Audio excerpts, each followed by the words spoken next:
La saison touristique bat son plein en Belgique, mais les guides, professionnels ou amateurs, n'ont quasiment plus de travail. Et pour cause, la majorité de leur clientèle est composée de touristes étrangers. Arnaud Gabriel, Guillaume Wils. Marie est guide à Bruxelles depuis plus de 7 ans.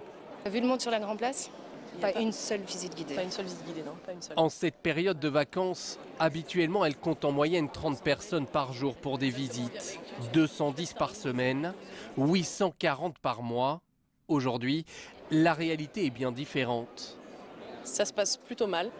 Elle n'a que 5 clients par semaine, 20 par mois. On a eu des quantités d'annulations absolument incroyables. On a eu une quantité de remboursements aussi incroyable à faire, donc une très grosse perte.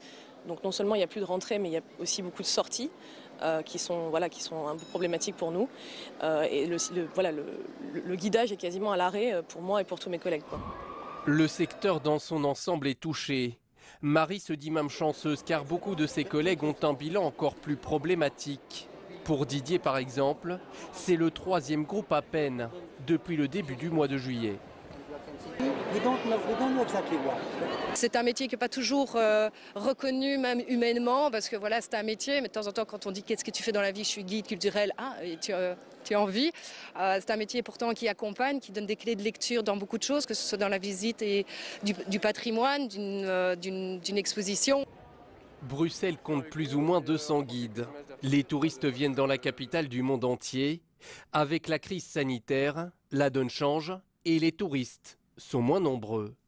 Là, pour l'instant, on a quand même un peu des Américains qui sont sur des bases militaires en Europe, ça ils viennent toujours. Et on a aussi un peu d'Allemands, un peu de Scandinaves, un petit peu de Français aussi. Donc c'est vraiment plutôt les pays limitrophes des Britanniques. Donc là, on est vraiment plutôt sur les pays autour. Suivez le guide, ne nous oubliez pas. On reste là, On est là. on est prêts. Le secteur souhaite plus de reconnaissance et des aides pour surmonter cette période qui semble interminable.